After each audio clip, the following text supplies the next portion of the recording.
Well, welcome everyone. Happy Thursday evening. My name is Kathleen Edwards, and I'm a director on the board for the Toronto Council on Aging. And tonight you're here to join us for the masterclass series, Combating Ageism, Celebrating Diversity and Promoting Inclusion. And I'm really excited to introduce our speaker for this evening, Shebina Almani. So I'm going to hand it over to her, and so she'll share a little bit about herself and her experiences, and then we'll open it up for questions at the end of the session. So enjoy. Thank you, Kathleen. Can everybody hear me? Yes. Perfect. So good evening, everyone. I will start by saying hello, and it's nice to know that 12 of you are here with me today, because Kathleen and I were just talking about how good the weather is, and perhaps people have decided to, go outside. So I really thank you for joining me today. I want to introduce myself. My name is Shebina Amlani, and I go by the pronouns she and her. I want to talk a little bit, just for a moment, about my intersectionality. So I am South Asian, I'm a Muslim woman, I'm a mother, I'm a daughter, I'm a sister, I'm a neighbor and a friend, and many, many other roles. And I am also a refugee and an immigrant to Canada.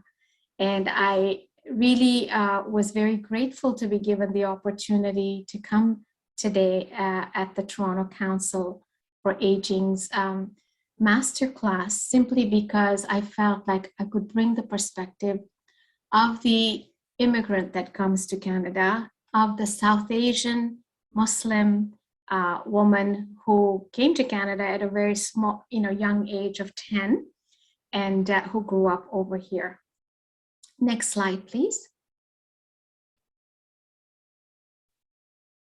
So I will begin my presentation by doing a land acknowledgement.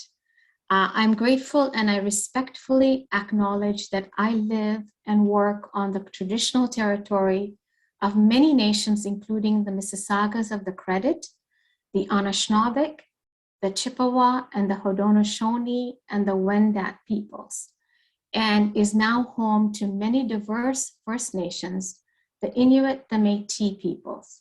I also acknowledge that Toronto is covered by Treaty 13 with the Mississaugas of the Credit. Next slide, please. So I want to tell you my story, because I think stories are incredible teachers of really getting to know one another as Canadians. And it is our diversity and our plurality that is a real strength. But we all have different stories. We come from different countries. We have people that have come here from war-torn situations, political situations, and many people who have just chosen to come. But there is a difference between choosing to come and being forced to come. And so I put this photo up here, and this is the photo of the military dictator Idi Amin, who was the leader of Uganda when I was 10, and he sent an expulsion order. He had an expulsion order for 50,000 Asians to leave Uganda in 90 days. And that was a directive that he had given. And so myself, next slide, please. My parents and my three sisters ended up having to leave Uganda with a 90-day notice period. And so for those people who were British nationals, they were able to go to England. For those people like my father, who was a Ugandan citizen, which was the right thing to do. When you live in a country, you are a citizen of that country. It was very difficult because we were then stateless.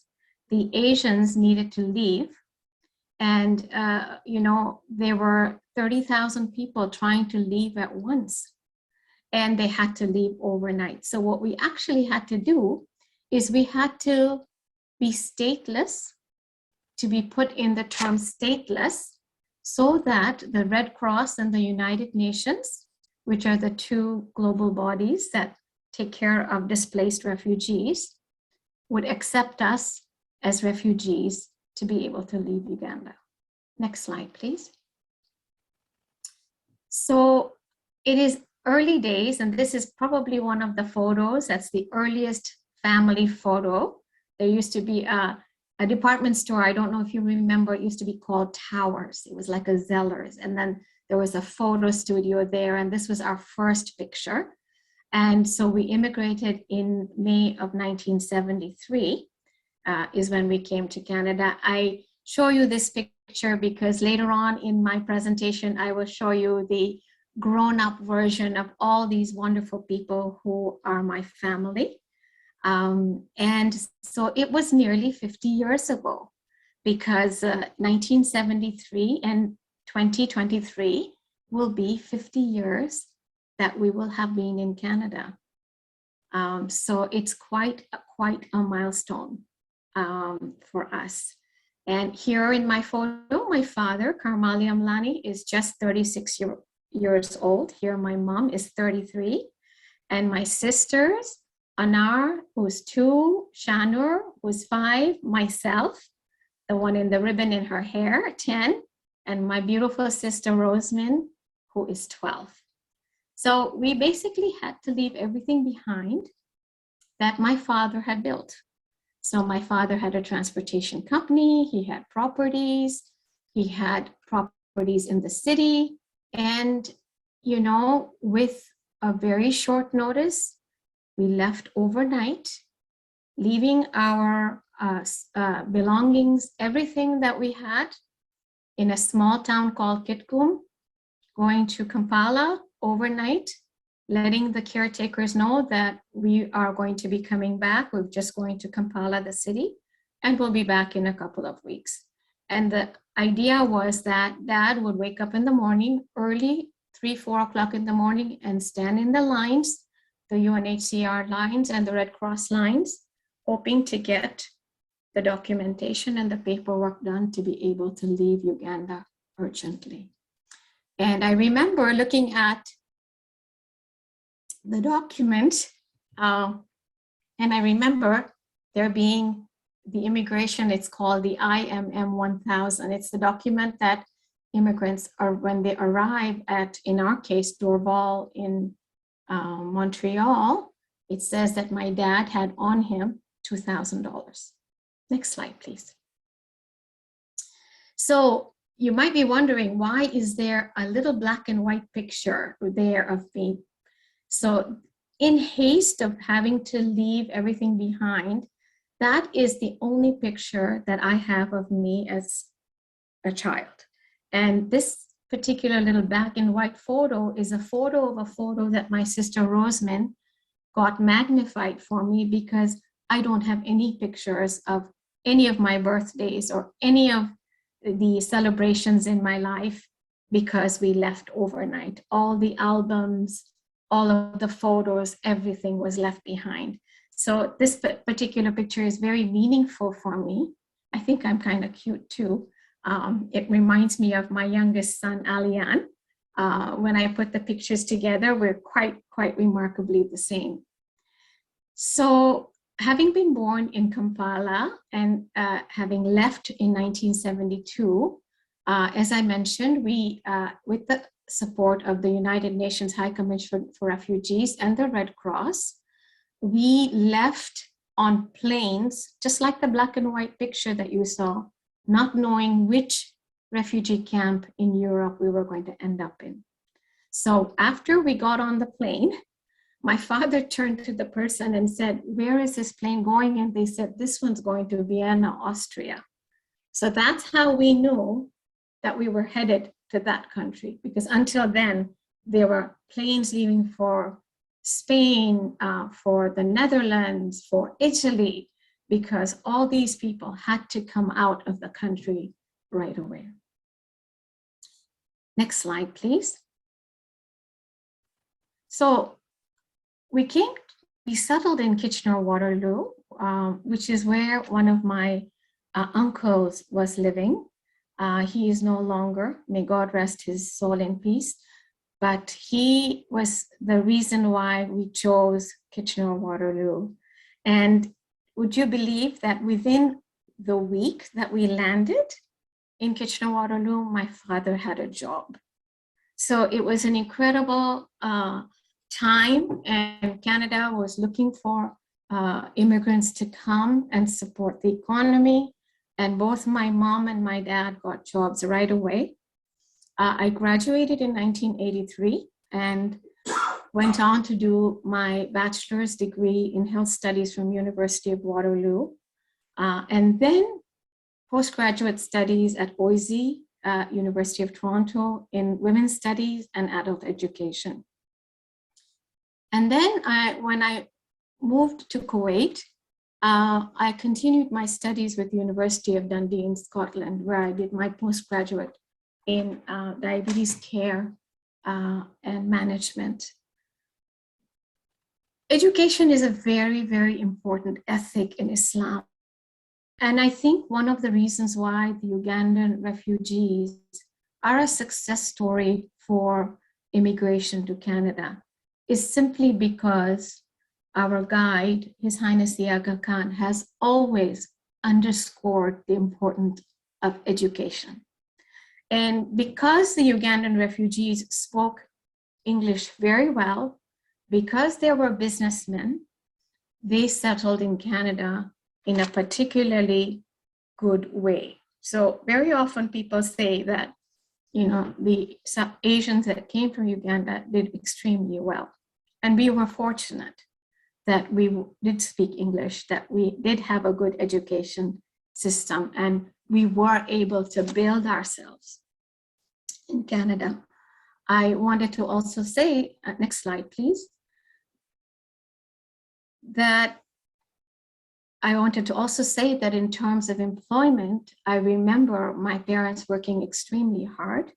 The first thing my mom did, and I remember being in school, she went to Conestoga College and did her food preparation certificate so that she could work in the food and beverage area. So she became qualified, and I remember her doing her homework on the family dining room while I did my homework in my, I think it was grade 7 or grade 8, and together.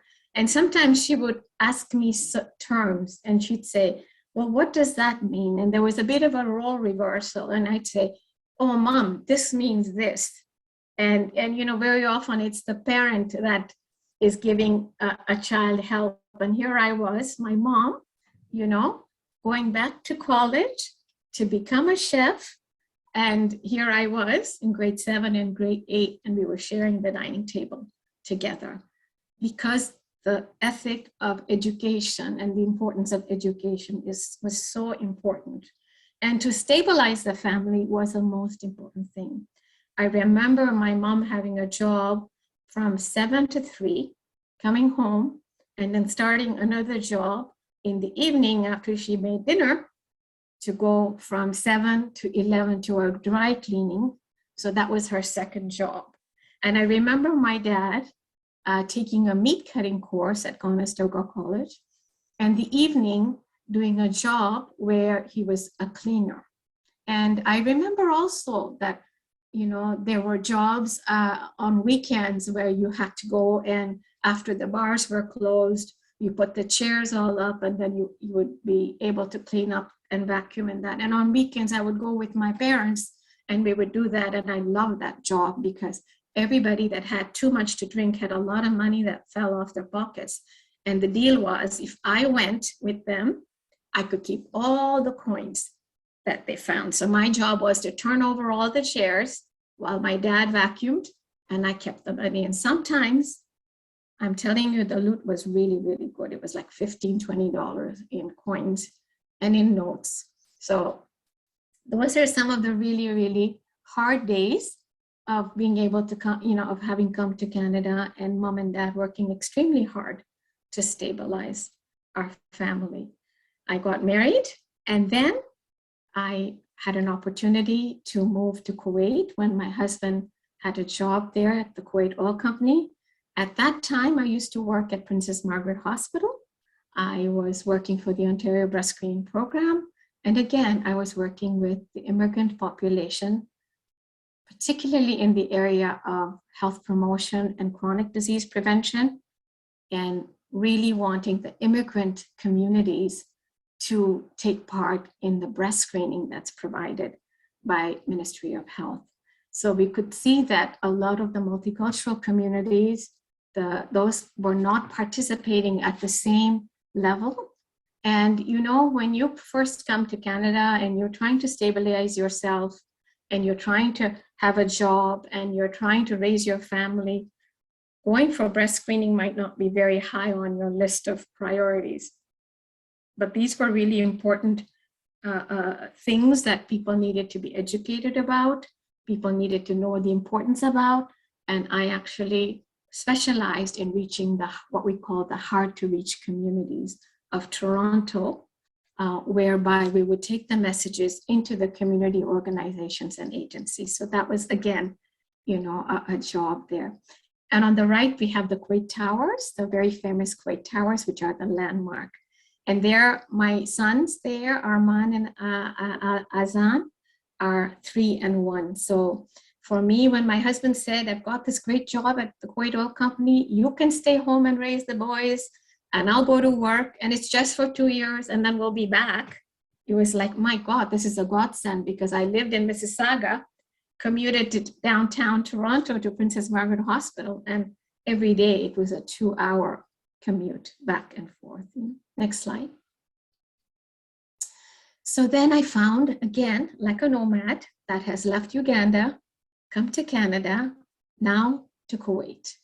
And we remained in Kuwait for 17 years, raising our 3 boys. So now you get to meet Aliyan, the little baby in the middle. I said, looks a bit like me. So Ali came along, and so there we were for 17 years. We were very, very fortunate. The boys are educated in very good private schools there. And there again, the ethic of volunteerism, which is so important in my life. I had the privilege to be appointed the member of the Kuwait National Council for the United Arab Emirates. This is a council for the Ismaili community, and I was the member for Kuwait. So there were 350 Ismaili Muslims living in Kuwait. There's lots of Muslims, but the Ismaili Muslims, and we actually had a place of worship, Jamaat Khana. And so I was looking after the social governance of that whole community, which was in a very, very diverse community. I had an opportunity to be the chair of the Parents Association, and then I was very involved in the expat communities. Of course, the Canadian Women's League, the members of the British Ladies Society, the American Women's League, the Indian Women's Association. I also had a lot of opportunity to do side jobs while I raised my children. I was an editor of a magazine. I was a tutor for English for Arabic students who were trying to learn English. I was a teacher at a bilingual school called Al-Bayan. Later, when my children were older and a bit more independent, I went into a role in marketing and in human resources. So those were the kind of parallel career, as well as raising a family, as well as doing my volunteer work. I had numerous volunteer positions that I worked on, and I felt that these were what sustained me and gave me so much opportunity to engage with other expatriate communities. And I also learned Arabic. I went back and took some what I call souk Arabic, so that I could ask for the best price in the souk. And when I did my HR role, one of the roles was that I worked for a company called Al Ghanim, and I would have to take executives who were considering jobs in Kuwait on these trips where I take them to different locations to be able to show them whether they wanted to live in Kuwait, what was the shopping like, what were the homes like, what was the recreational facilities like, how did people live, and so that Arabic really came in handy. Next slide, please. I want to talk about the ethic of volunteerism because I think that this is where seniors, aging seniors, and I remember listening to Ava, and she talked about, Ava, I know you're on today, talked about all the volunteer activities and the art communities. And I think there is a really, really important component here about volunteerism. We often think by volunteering, we're giving to others. But volunteerism gives us so much more. And everything in my life that I have been blessed with has somehow come from being involved in a volunteer activity. So in the Ismaili community, we start our youth very, very young as junior volunteers. And then they're serving water and part of the shoe company, and they're doing jobs in the Jamaat Khanas, which are the places of worship. And then they kind of graduate to the normal Ismaili volunteer corps. And so I had the opportunity, I lived in Kitchener-Waterloo, to grow up from a junior volunteer right up the ranks for lieutenant and captain and some of the other positions in the volunteer corps. I also was very, very involved when I moved to Toronto. Having left Kitchener-Waterloo, I moved to Toronto in the women's and the health portfolios of the council. When I worked at the Princess Margaret Hospital, I had applied for some seed funding and started the first Ismaili Cancer Support Network. It's the first Ismaili Women's Cancer Support Network. It started in 1985, 86, and to this day, this support group, which is very under the radar, not too many people know about it, just people who have been diagnosed and need support, is still running to this day. And it was something that I had applied to multicultural health at Ministry of Health for just $10,000. And that cancer support group has been a lifeline for a lot of women in the Ismaili community when talking about cancer was a taboo subject. So it makes me very proud that sometimes these small little seedlings that we put in the community can then grow up and support people when they are most vulnerable. I also was very, in early days in Kuwait, involved in the first palliative care conference in the Middle East. We have now a palliative care center for children called Beit Abdullah. And palliative care was very, very new when I moved to Kuwait. And that was in 1999. And since then, we have a palliative care hospital, as well as Beit Abdullah, which is a palliative care center for children that are now operational there. But I felt that through my volunteerism, I got to know so many people in the expatriate community. I got to know so many people who then later on became really important catalysts for other things that I could do. I was very Canadian, very proud, and coordinated one of the first Terry Fox runs there.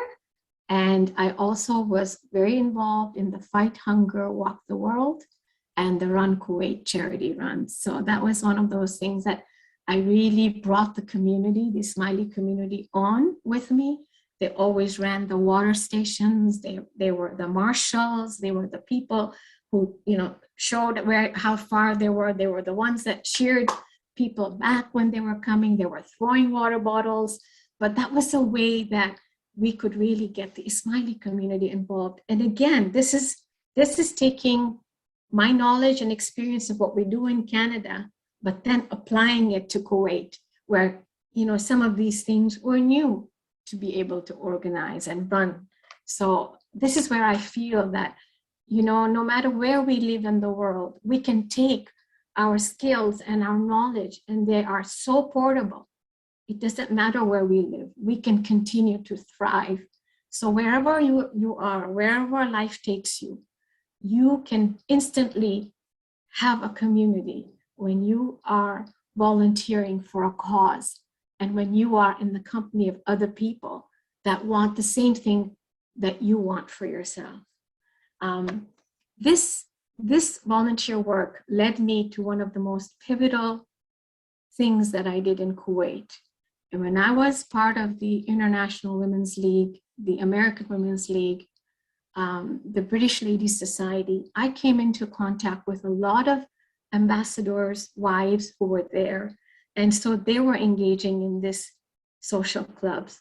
And at that point, I came in touch with someone called Dr. Shafiqa Al-Awadi. She was an oncologist at the Kuwait Cancer Control Center. And I was doing the breast cancer awareness in Kuwait for the Indian Women's Association. She was the keynote speaker. And later on, when we were meeting over a cup of tea, she said, "You seem to be very passionate about the cancer cause." And I said, "Yes, I was very, very active at Princess Margaret Hospital. And I see that I don't even hear the word breast cancer in Kuwait." And she said, "We don't even say the word cancer. The word cancer in Arabic is saratan, which is the black disease. And so forget about asking people to come in for screening. People don't even want to know about the word cancer." So she said, "We have excellent conventional treatment, being a very rich oil resourced country. We have very poor psychosocial support for those who are going through the cancer journey." And so I began to volunteer with her and did the first concept paper and a proposal of what a support center could look like. And we connected with the niece of the Emir of Kuwait, who is the king, the ruler of Kuwait, got her to be our patron because we knew that if we had somebody higher up, then we could actually get more of the community involved as well. There would be a respect for a prominent Kuwaiti woman to be part of this. And then in turn with that would come the financial support and the partnerships and the connections that we needed to do that. So next slide, please. We got a small room and Al-Sidra Association was born. So the Al-Sidra, and the word Al-Sidra, it's a type of tree that's found in the desert.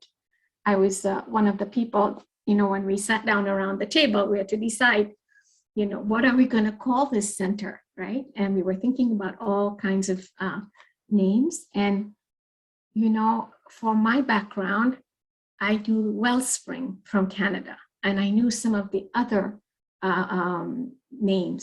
But I also said that we need a symbol of resilience. And the sidra is a type of tree in the desert where whenever there is a sidra, under it, there is life.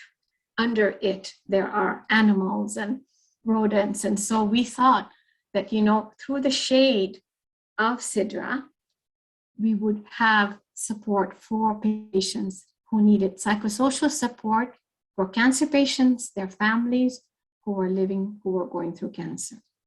And therefore, this particular center was born. And I think I was probably the third person that was hired after the oncologist and the psychologist.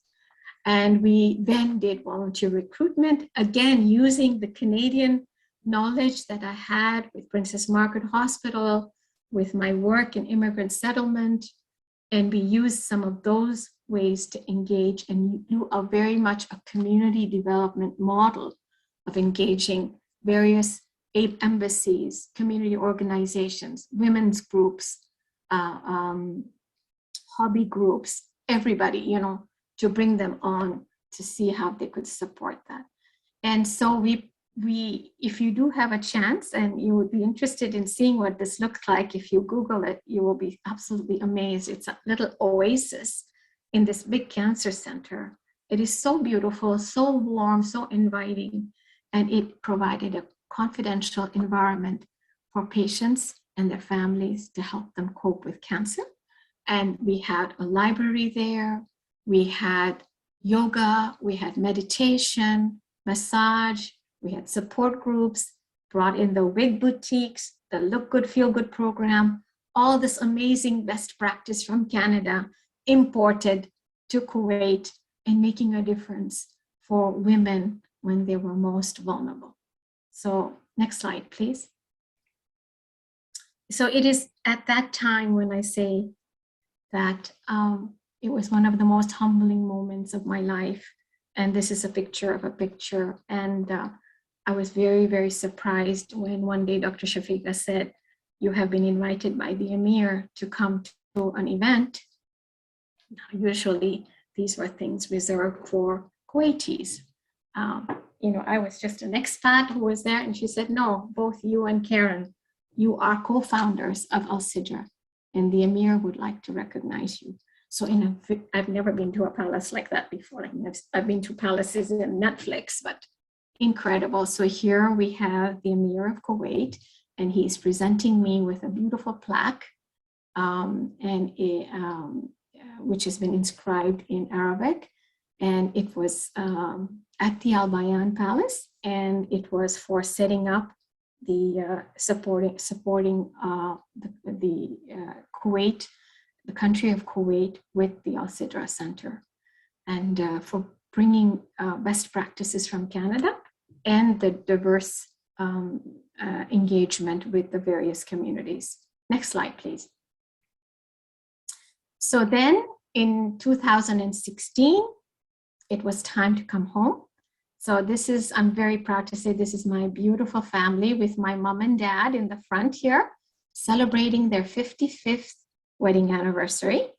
And there I am in my red shalwar kameez, and my sister Rosemin and her husband in the black and white, my sister Shana in the blue with her husband Hussein, my sister, my tall sister, my beautiful sister Anar at the back, and then 3 boys. One with very long hair is Arman. He is a nurse. Alian, my baby, there is about 13 when we came back. And then Azan and my wonderful husband right behind me. That's Munir and Azan. So this is us back in 2016.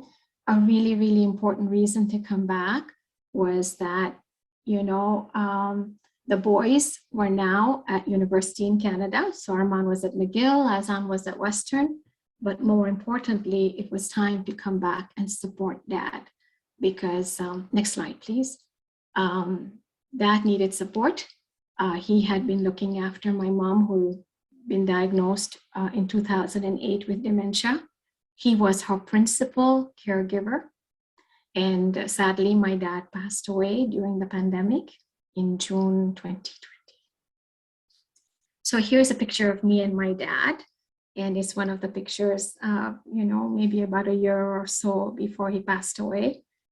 He did an incredible job as a primary caregiver of my mom. And so I really look back and so grateful that I got 4 amazing years with my dad.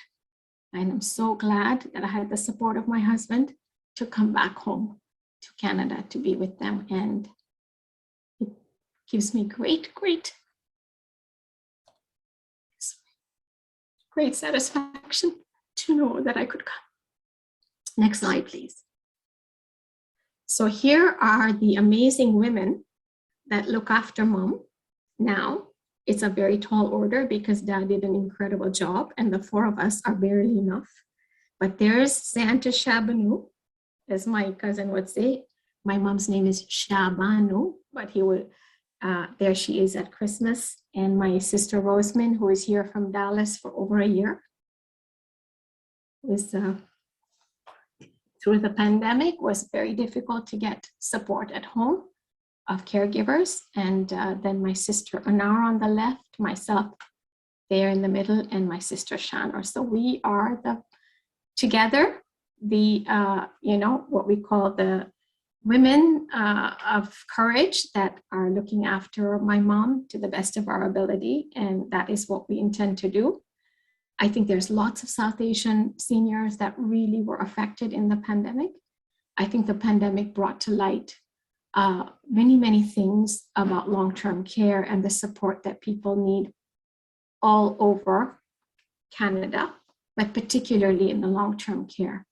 And these are some of the most vulnerable people who are isolated and disengaged. And so, you know, the fact that we could look after my mom and the seniors, it makes me very, very happy. I'll talk a little bit about some of the volunteer work during the pandemic that we were able to do with my team on care for the elderly. Next slide, please. So now, what is my volunteer role? Because volunteerism has been there since I was very young. And at the moment, I am leading the care for the elderly portfolio in the Council for Ontario. And our mandate is very simple. It is very clear. It is to ensure that the aging members of our Jamaat, which means community, have a caring, affectionate support system to lead an engaged, graceful, and dignified life. And this is our mantra. This is our raison d'être. It is what we do in every aspect of the work. I am working with 25 phenomenal, dedicated members. They are so amazing. They're part of the Care for the Elderly Transformation team, and we look after 6,000 plus Ismaili seniors in Ontario. And I am so blessed to have such a great team of people. They are work no words. You know, they are so committed in each of the areas, and some of them are actually on today. So I really want to thank you for coming out to hear me tonight. I really want to congratulate you because the work that Care for the Elderly has been able to do is very much a reflection of all of you who are here and the 25 members of the Care for the Elderly team. Just to give you some highlights of what we've been able to do over the last 2 years, through the leadership of the various vice chairs and leads, we have delivered 55,000 meals to vulnerable seniors in the GTA over the last 2 years. We've pivoted all of our in-person adult programming that we used to do into a virtual space with educational programming, including music and travel logs and art and all kinds of things, evening programs, daytime programs, move that all into a digital space. So, the virtual volunteer training and development and appreciation of events were done. We had visitation and check-in calls to ensure that the seniors are safe and connected if they needed groceries, if they needed medications. We had an incredible access line where seniors could call up if they needed anything. We had delivery of assistive devices, Google Nests, training on digital literacy so that those people who needed to know how to use their iPads, needed to know how to use some of their phones, be able to set up that kind of program so that very quickly the seniors could feel connected online. And we also help seniors get vaccinated, and in the seniors buildings, as well as in our Jamaat Khanas, where we held vaccination clinics. And then we also have building captains to oversee the seniors in those buildings where we have a large number of Ismaili seniors. Next slide, please. So as I keep time, and I know my time is coming, I want to be able to leave you with a few thoughts. And I would like to quote Daisaku Ikeda. He's a Japanese philosopher. And he said that when we care for others, our own strength to live increases. When we help people expand their state of life, our lives also expand. Actions to benefit others are not separate from the actions to benefit oneself. Our lives and the lives of others are ultimately inseparable. And so central I'd like to be able to quote from His Highness the Aga Khan, the leader of the Ismailis. And one of the things that I'm quoting from is an address that he made to the houses, both houses of Parliament and the House of Commons chamber in Ottawa on Thursday, February 27th, 2014. And he said something very, very important that will always stand out for me. And he said, central to my life has been a verse in the Holy Quran, which addresses itself to the whole humanity. And it says, O mankind, fear your Lord, who created you of a single soul, and from it created its mate. And from the pair of them scattered abroad many men and women. I know no more beautiful expression about the unity of our human race, born indeed from a single soul. So when we look at the diversity of our beautiful Toronto, our beautiful province of Ontario, and you as social work students and those that are in the human service professions, in your own expertise, please remember that we are all wanting the same thing. We may come from different countries, speak different languages, look different color skin, but we all want the same thing. We are part of the one human soul, and that is what makes us rich, and our pluralism is a strength. It is not our weakness. And despite what's going on in the world, I think it's very important to know that we can be the change that we want to see in the world. So, next slide, please. I really want to say thank you to all of you for listening to me. And now I'd like to be able to open up for any questions that you may have. So feel free to just unmute yourselves if you want to jump in and ask a question. Theodora. Thank you very, very much for your inspiring talk. I have a question for you. Did you experience any negative events through the years, and how did you handle them while you were doing all this volunteer activities? That's a very good question. Thank you so much for asking, Theodora.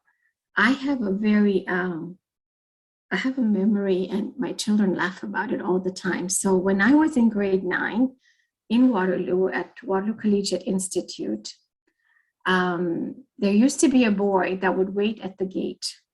And I don't know what it was about me, but he didn't like me. And he would be hurling ice balls and saying to me, Paki, go home.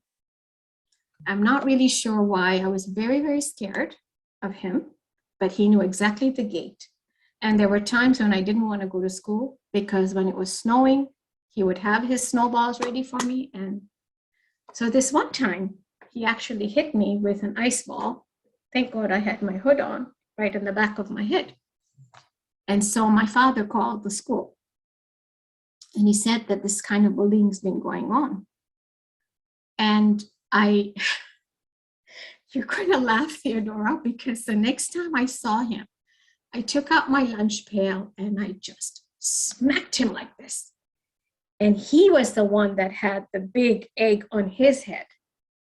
And I said, this is because you left me in so much pain from your ice.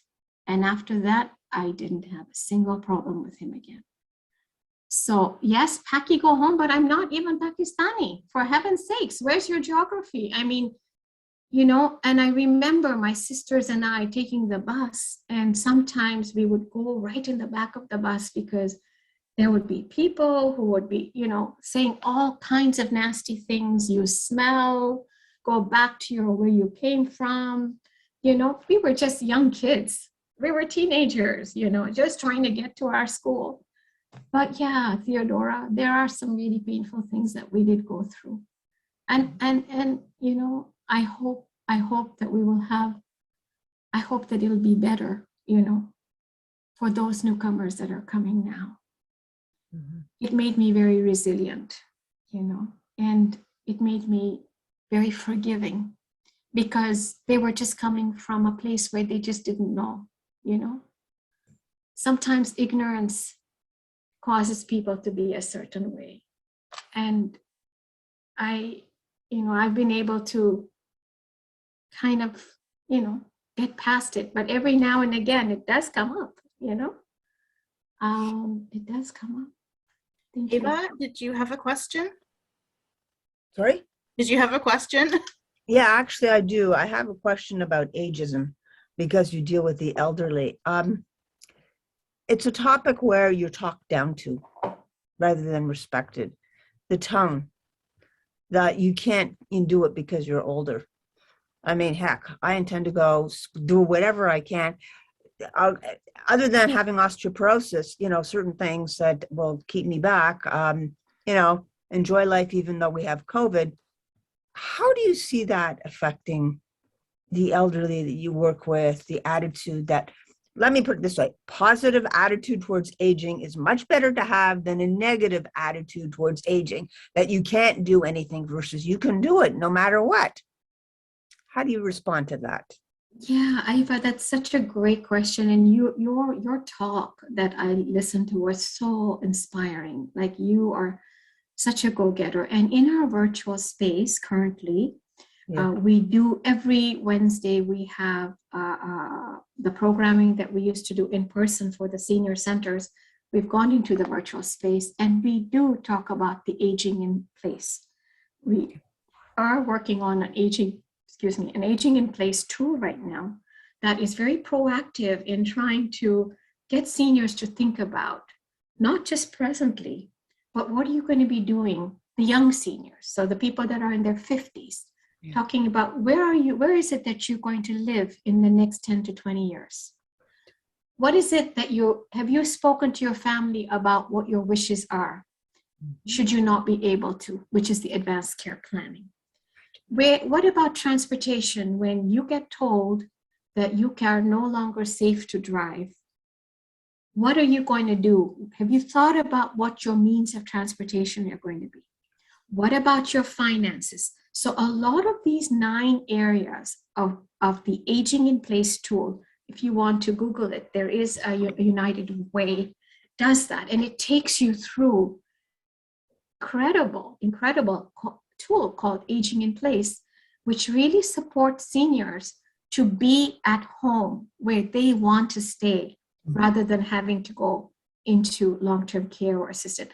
Now, mind you, not everybody is able to stay at home because they may not have family or their situation. And of course, we recognize that. But for those who can plan, if you plan ahead, if you fail to plan, then you will fail, So we've already got those kinds of topics started already on our virtual ISCs right now. So we've had the legal members that have come and talked about, have you got a will? Who's your power of attorney? Have you got a power of attorney for healthcare? Have you got a power of attorney for finances? Where are you going to live? You're in a townhouse now. Have you thought about perhaps you may not have the ability to go up and down the steps? What are you thinking? What will you be able to afford? Are you going to rent? Are you going to buy? So we've begun to have those discussions in our aging in place. I think we also have to work hard at changing the mindset. There's something very interesting happening. In the 1900s, we made the age at retirement 65 because that was what our lifespan was. But now our lifespan is 80s, 90s, and plus. We have so many more centurions in Canada. So now between 65 and 95, you have 3 decades of amazing life that we didn't plan for. And Okay, so we need to plan for that. Okay, so I just want to comment about that because my background also was I did a diploma in career and work counseling, and my concern, because I understand the aging process, I have studied gerontology, is that by the time you reach 84, the chances are of having dementia is 50-50. But if you have people say, hey, all I have to do is look at the states and take a look at Congress and how many of them are way over a certain age and they should be gone because they need the youth, they need the blood. And by the time you reach your mid 70s, your cognitive skills, I'm sorry, they may be sharp. Thank you, Joe Biden, but they're not as sharp as they were when you're 35. So would it not be a good idea, and I'm sorry to say this, that by the time you reach 75, we'd like to ask you to retire because we really need those young people. We need the refugees.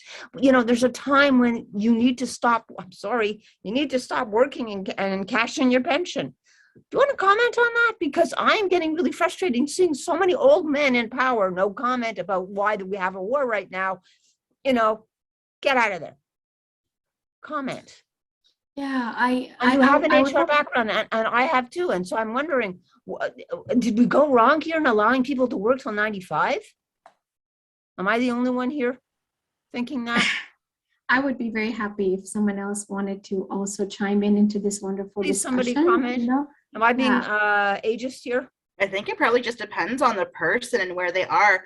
I know I've been blessed to meet individuals that have gone on to have a second career.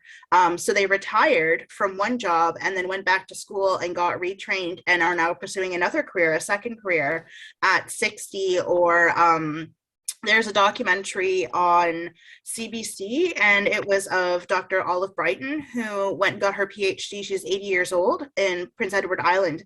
And her work is really based on the work that she's doing in her community and advocating on behalf of seniors, because she felt there weren't a lot of seniors speaking on behalf of seniors, and she wanted to get involved and do that. So I know there's lots of stories out there about ways that seniors are getting involved, and it's not just, as you showed, the super agers. They're out there, yes, but there's lots of things, like even the pandemic, I think, with grandparents supporting people who are working from home.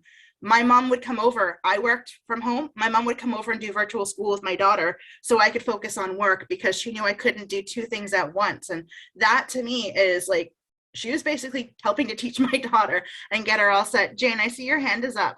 Yeah, I'm like you too. At 65, I decided to give up working. I owned my own company and I didn't want that stress of having to worry about running everything. I keep not turning down my hand. Okay, so I agree with Ava, because basically since I retired, I've done more than I did when I worked. You know, I spent about 4 years doing the books for a women's shelter, and I got to learn a lot more and help women leaving disastrous marriages and helping them raise funds and things like that that were really worthwhile at the time, better than looking after tenants for sure. Mhm. You know, so, and now working on trying to make sure, I want to make sure there's more facilities for seniors when my kids get more old, because they're looking at retirement soon, which is really scary, but I don't want them to have to go through what I did. Mhm. So I want them to have it a little easier, you know, so yeah, I don't mind that I didn't keep going, and I wouldn't have ever wanted to work at this age. Yeah. Okay, was so all also you have going to to- do is take a look so- at the actor, oh, sorry, who has aphasia.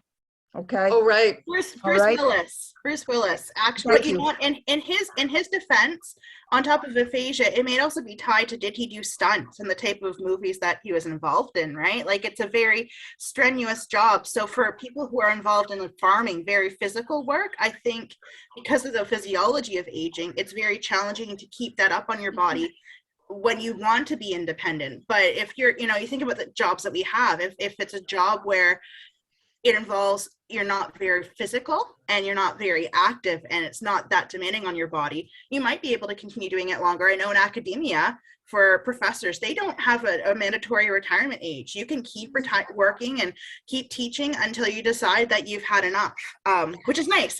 I have a question, Shebina, for you. So you talked about, you know, your father's experience in caregiving for your mother, and now you and your sisters are caregiving for your mother. So what did you find were some resources that you wanted to see in place for your father? And then what are some resources that you find you would like to see in place for you and your sisters to support you? Well, thank you. That's such an important question that you're asking, that you asked me. We desperately wanted respite services for my dad. Like, you know, mom had left several times the condo where they lived. And so he was always really scared that there would be exit-seeking behavior. And my dad used to be somebody that went, you know, for prayers both evening and early hours of the morning. He was very regular. But after my mom left, he stopped going to the mosque. And I know that it really affected his quality of life.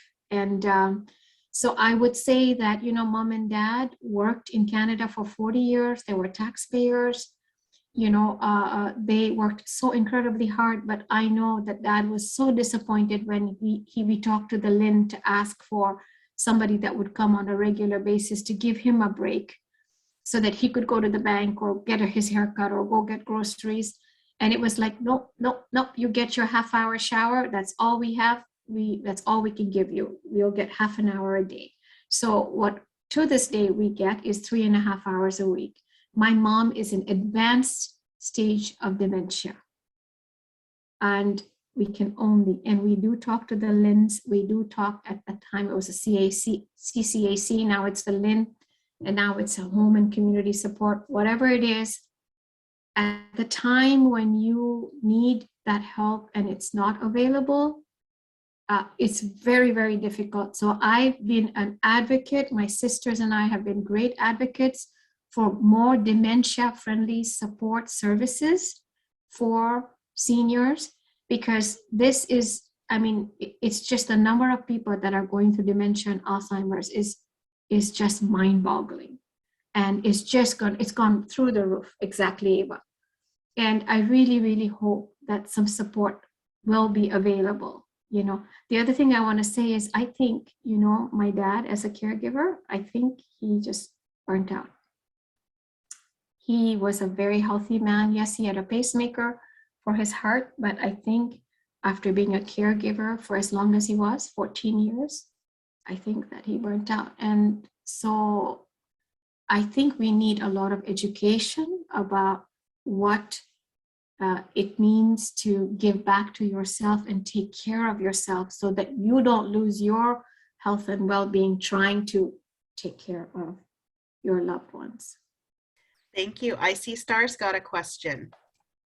I have a question. So having come from Kuwait and having worked with people who are new to Canada, one thing I've learned about long-term care is that the way that we approach care and the models for care differ around the world. So what are some things that you'd like to see happening within the Ontario system to make sure that homes and staff really make anyone who calls it home, regardless of where they came from, regardless of their cultural background, makes it feel like home and makes it feel comfortable for everyone who's involved, the resident as well as the family who are supporting them, when it becomes their home and when it's that time for them to move into long-term care? I can comment on that. I think one of the difference between Western countries and some of the other parts of the world is that here, in some of the countries, like for example, the South Asian countries, we are very much a collectivist culture. So there is like multi-generational involvement in people's lives. And over here, we're more of like a nuclear family. And so I think mentorship is really, really important. And bringing younger people into the nursing homes and having more connection with the community. So sometimes what happens is in the nursing homes here, you don't have as much connection to the community. You are in the nursing home and you're limited by whatever the services there are of the nursing home, but you could have so much more coming in. So, you know, more trips going out and more activities and more pet therapy and more, you know, so much more than sort of having seniors that are just in wheelchairs waiting for their time. Like, we do a lot of pre-COVID prayer programs with the seniors. Sometimes there are barriers because some of the seniors don't speak English, right? So there are language barriers. Sometimes there are disabilities like hearing or sight or some mobility issues. But what the Care for the Elderly has is we've got teams of volunteers from the community, faith-based groups going into the nursing homes and then doing activities with them. So evening prayers is one very important component they do. Weekend, they have, you know, special occasions and they have activities. So they celebrate all of the special festivals with them, bringing in the music, bringing in, you know, the foods that they're used to eating. That's another very important example. You know, when South Asian seniors are in the nursing homes, they are just eating whatever the dominant food is. So I think somehow if we could tailor some of the programming where we have more of a community presence and more, I hope that will happen, and more family involvement, you know, ideas, sharing of how families can have a bigger presence. Because I know, you know, when I've been there, it's like families have said, well, the last time I saw my kids, they dropped in at Christmas and it's been like almost a year and I haven't seen them again. Yes, they call, but I haven't seen them, you know. So those are the kinds of things that come to my mind. I'm sure there are so many others, but I think the care, the compassion, the love, the inclusivity, all needs to be relooked at. Thank you. And Jerry has either a comment or a question to ask you. It's more of a comment or suggestion. I am currently part of a caregiving team. There are 5 of us who are helping a family to care for the father who has a brain tumor. So we've been at this now for 10 months, and I've seen him go through 2 retirement homes, and he's now in palliative care. And I'm 77, so I could be the next person in that retirement home or that bed. And I just cringe at what I see. We are so institutionalized in our care for our seniors. It makes me want to scream.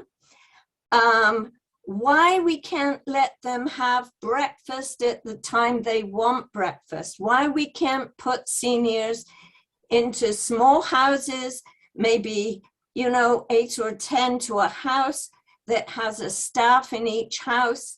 And if Joe likes to have his breakfast at 6:30 or go to prayers first and come back and have breakfast, and Amy likes to have her breakfast at 10 o'clock, let them live as if they were a family. And Yes. You could save all sorts of money having people keep delivering the food to the table. Pass the salad bowl around for those that can still feed themselves and help themselves. Act more like a family. I just dread, and I am absolutely determined after what I'm experiencing now with my friend, is to stay in my own home for as long as I possibly can. I've even taken out extra insurance because, no disrespect if there's someone here who works for Lynn, but I know some of the staff there, they do their best, they work hard. You can't depend on them. They don't always turn up. It's certainly not always the same person who comes to the family. And one dear lady who came into one of the retirement homes, who was on Lynn's staff to help my friend. She was meant to help get him ready for bed at night, which we were all doing anyway. First of all, there was a bit of a language problem, but even if that hadn't existed, that woman was, I felt I should be taking care of her too. She was elderly. It was hard on her feet. She, you know, she had a problem walking, and this dear soul was trying to earn a living, coming in to help my friend. We are so not doing it right in Canada. It makes me scream. There's the butterfly concept. There's all sorts of concepts out there in the world. And I know, because I've watched programs on this enough now, Toronto was approached by that lovely doctor who's down in Mount Sinai. And he's the geriatric. Dr. Sinha. Dr. Sinha. Dr. Yes, Sinha? he's wonderful. Love him to bits, never met him, but love him from a distance. He's been to Copenhagen and places where they have a totally different model. He tried taking changes to Toronto Council, and what did they do? They refused it. They wanted to bring in their own model, which they've never done. They've never moved further. It just makes me want to scream when we don't even have to build from scratch. There are models out there that our city council and services could use, and they're not doing it. We don't have to reinvent the wheel. It's out there, and we're ignoring it. And God forbid any of us that have to end up institutionalized in our system as it exists today. Well, that's a good connection, Jerry, between what you're observing and what Shebina said about, in her case, she took best practices and promising practice from Canada and brought them to Kuwait. But then you've mentioned there's places around the world, Copenhagen, the Netherlands, even in the States, there's Carroll Woods, which is kind of like a big NORC, but it's got, Yes, you know, yes. long-term care, retirement, all built into one. So there's lots of promising practices around the world that we could potentially do and bring in. So I'm hoping that today, hearing Shebina speak about what she did motivates you to continue to look at these best promising practices and try and promote having people come and share that and, you know, give back, get involved. So it sounds like you're all, you know, very engaged, and I've really enjoyed hearing the questions and comments and interactions that you've had. I will say, if you want to learn more about NORCs and if you want to learn more about long-term care on our YouTube channel, we had 2 town halls last year. One was on long-term care and one was focused on naturally occurring retirement communities, or NORCs, which are kind of gaining popularity. As you've mentioned, you think you want to stay and age in place? A NORC is a great way to look into how you could do that. So I really encourage you to visit the Toronto Council on Aging YouTube channel. There's some really good programs out there. Thank you so much for joining us today. It's really been a pleasure to hear Shebina speak, but also to hear all of you engaged in interacting with one another. This is really, truly why I like doing what I do outside of working during the day. This is a volunteer project that, you know, it's really exciting to see people connecting and sharing ideas and really highlighting what's important to the people who need the services that are focused on supporting seniors in the city of Toronto. And every talk I've learned something different. So I've really enjoyed the interaction. Thank you so much, Shebina. And yes, please feel free to visit the Toronto Council on Aging website if you want to learn more about our programs, or you can email us. And if you have any questions, we're happy to answer your questions for you. Have a great evening, everyone, and thank you so much for joining us.